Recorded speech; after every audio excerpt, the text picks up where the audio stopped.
In this video, I'll show you how to take long screenshot on iPhone. It's super easy, but before that, if you're new to this channel, please give it a thumbs up and subscribe to my channel because this really helps me out.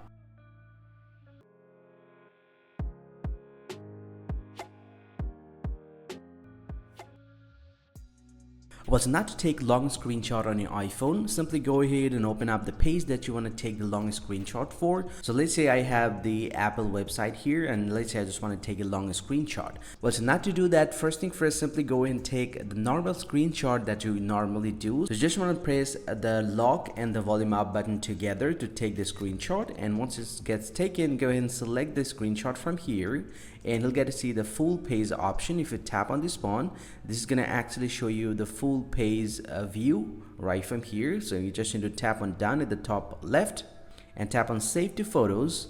Now we are pretty much good to go. Just get back from here and open up the Photos app. You'll get to see the full page screenshot has been saved here, and this is how you actually can take the long screenshot on iPhone. Hope you find this very helpful, guys. If you do, please drop a like and subscribe to this channel. See you guys around, and thank you very much for watching.